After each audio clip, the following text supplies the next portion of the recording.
What is going on, guys? Mog here, and I don't usually do videos revolving around updates or patch notes, but Square Enix decided to drop a new site dedicated to the new upcoming story content for Final Fantasy XI entitled The Voracious Resurgence. Now, most of us dreamt big about what this content could be, but realistically we were just expecting something small, a few quests here and there, but this seems much bigger. Something akin to the add-ons, a Moogle Coup d'etat, Shadow Toto's Ascension, or a Crystalline Prophecy. So, as you can probably tell, I'm pumped. The hype is real, I'm super excited, so let's go through what little we know so far. So the site opens up with this text. Even the smallest of incidents can have ripple effects that alter the course of history. 3 individuals of unknown origin have inserted themselves seamlessly into everyday life, their robes murky and their intentions even murkier.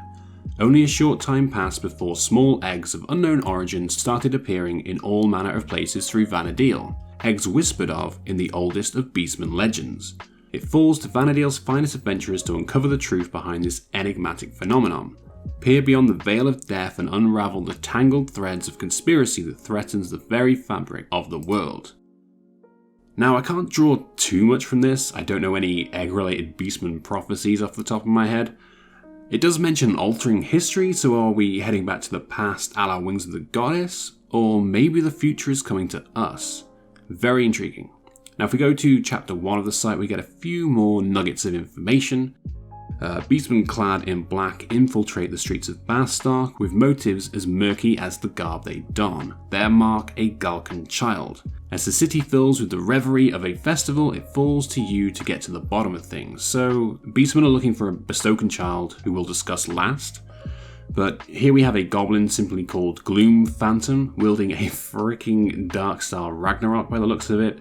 It says a mysterious goblin, relentless in the pursuit of the Galkan child, presumably a bad guy, but maybe not. More on that in a bit. I'm guessing he's going to be named, because I mean he's on the artwork, but we'll discuss him artwork-wise in a little bit. Bridget is at the bottom listed here, who most of you know is the Truss with the Charisma and Defense buff, but it says Vana'diel's self-proclaimed future fashion maven, whose time may just have arrived, so maybe she has something to do with making new gear? Maybe she's to do with the reforging of Imperiant +2 and 3 down the line.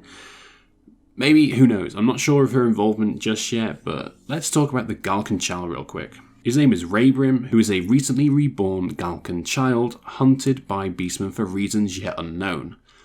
Look at the name. Raybrim, look at the Shadow Lord's Galkan name, Raugrim. We've just got 2 letters different. OG replaced by EB. OG because, I don't know, because he's the original, EB because, I don't know, I'm looking at it as ebb, so maybe ebb and flow, flowing away, declining, decaying, or ironically, if you just put EB into yourdictionary.com, the first meaning is eastbound, so far east confirmed, guys, we're going. But no, in all seriousness, this connection to Raugrim seems, it's just too much of a coincidence to mean nothing. So, is this a reborn Shadow Lord? I mean, I'm all for it. For me, Shadow Lord remains the iconic villain of Final Fantasy XI, so I would be totally down for that. Now, let's go look at the artwork itself, which gives some indication of what we can expect, but first and foremost, look at the artwork. It's amazing. Just look at it. 2020, new official storyline content with legitimate artwork being released for Final Fantasy XI.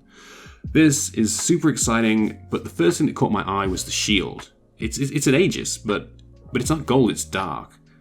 This isn't a black and white image, so this leads me to believe we're possibly getting new Shadow Relics or Dark Relics, because you'll notice they're all equipped with these Shadow Relics. You've got an Aegis, you've got an Excalibur, a Gungnir, a Claustrum, a Yoichi no Yumi, and a couple of Ragnaroks, and so surely that means something. Surely we're either upgrading current relics to this, or we're getting these new versions. Now, usually I expect the artwork to be the heroes of the story, with like the bad guy like looming over in the background, but that goblin is here with the group. So is he actually a bad guy or a good guy? I guess time will tell. But maybe he's coming back. I don't know. There's the thing, if the boy is the Shadow Lord, or the second coming of the Shadow Lord, is he coming back to ensure he becomes a Shadow Lord, to prevent him becoming the Shadow Lord? Is the Shadow Lord's second coming a like a good version of the Shadow Lord, so he's trying to prevent... I have no idea. I'm just clutching at straws. But time will tell. These other characters, we don't know, but the Galka looks like he's wearing Nocturnus mail, which is, again, that's Shadow Lord armor, which kind of makes me think Shadow Lord. And then we have, this one has the Valoris mail on her, there's the Melinic down there. I think that's the Audition, so is Ryzenjima involved, or is this just kind of the adventurer wearing gear that's relevant to now? Which I'm leaning more towards the latter, that this is kind of representing the players in gear that we are wearing now, but these could be characters that are involved in the storyline. I just don't know at this stage. We also have Amiibo, because the character model hasn't been used since, what, 2012? Or maybe something other than Amiibo Bros. I guess used it since there was an ambuscade, and it's in the mod garden as well, right? But I rarely visit my mod garden these days, to be honest. But it's a lesser model use for sure. Bottom left, we've got the Beastman tribes, we've got a Yugudu, Quadav, and we've got an Orc, and joining them, everyone's favourite, that's a Diverger, which can only mean pain, stun, cackle, and death are incoming. Above that, we've got what looks like Alzabi. It's either Alzabi or Whitegate. It's definitely one of those, which suggests this content isn't going to be restricted to just the Middle Lands, so it's going to be a world event, at least. To the right, we've got a hatched egg, which is what I guess that's what they refer to in the opening text, I guess, but either that or the Saiyans have arrived. I mean, if you look at that, it kind of looks like the Saiyan ship that Goku arrived to on Earth. And someone also mentioned on one of the forums that this might be something to do with Galka regeneration, but sorry, reincarnation, not regeneration. But I doubt that somehow. Maybe we'll get more info on Galka reincarnation with this content, since we have like a recently reborn Galka, but I don't know. Be interesting to see. Further up on the left, we've got Tavnazia. I mean, yes please, finally. Are we actually going to go into Tavnazia, the actual Tavnazia? New zone confirmed, maybe? Could lead to Aldo having more backstory, outlining his life between the opening cutscene and Aldo and Juno. I'd be up for that. And finally we have, it's either a city or a fortress atop a mountain of ice.